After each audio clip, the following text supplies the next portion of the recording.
Police now identifying two potential suspects in the Bekkersdal mass shooting that claimed the lives of 9 people and wounded 10 others at Kwa Noxolo tavern. The Police and Prison Civil Rights Union has called on government to properly resource investigative and intelligence units while also intensifying efforts to deal with organized crime networks.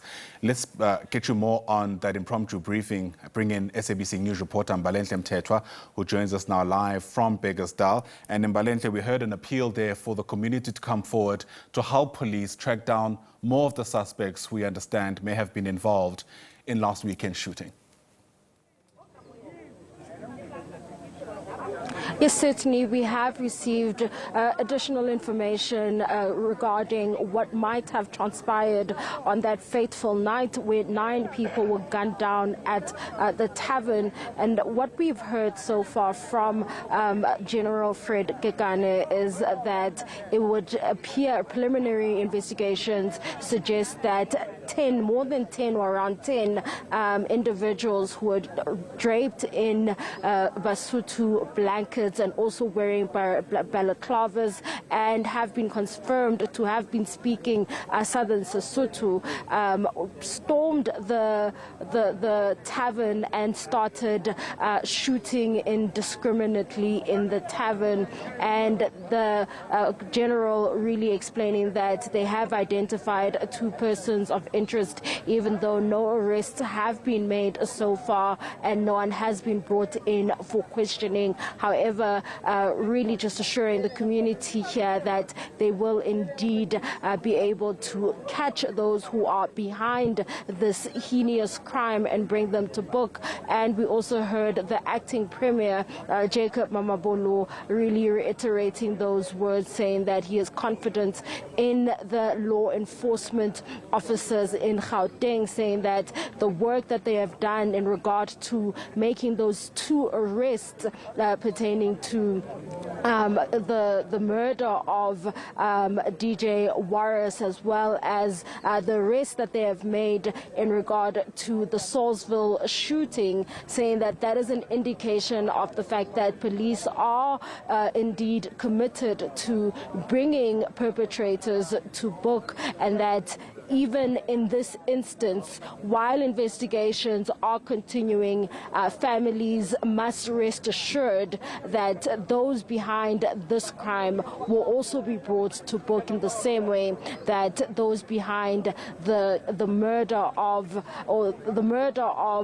DJ Warris, as well as the murder of those individuals and those behind the mass shooting in Salisville have also been brought to book. But right now we are outside of a community hall where the family members of the 9 who lost their lives are meeting with the Premier as well as the police general, just to talk about, how they can be assisted from here forward, and also how the government of the day can then provide them with psychosocial services at this point in time. But I am told that after this we will be heading to the tavern where we will receive a full brief from both law enforcement as well as the acting premier. For now, it is back to you in studio.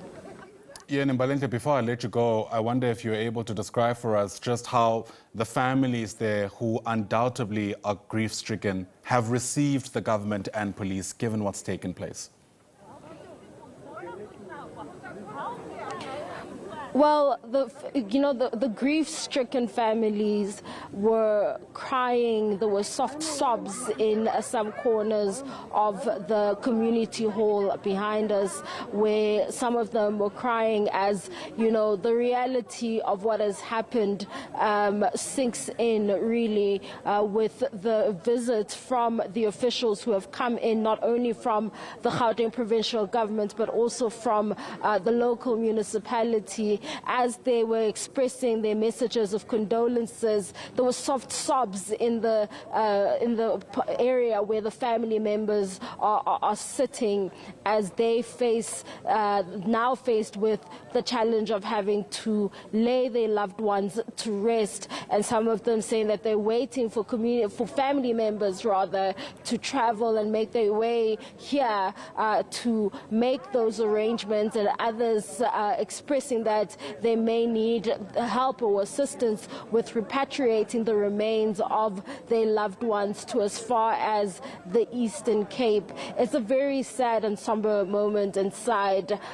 Very little singing from the family members, who are really seeming to be unconsolable at this present moment as they think about this act and this very painful way in which their loved ones lost their lives, and how their lives were cut short for unknown reasons. And as we all know, that the motive for the shooting is still unclear, but the area where we are is also facing challenges of illegal mining.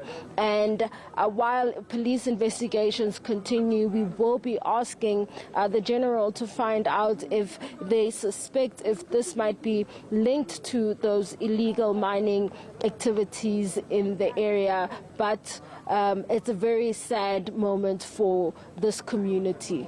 Without a doubt. Mbalenhle Mthethwa, live to us there from Bekkersdal. Thanks very much indeed for breaking it all down for us. Well, certainly a story we'll keep watching as it unfolds.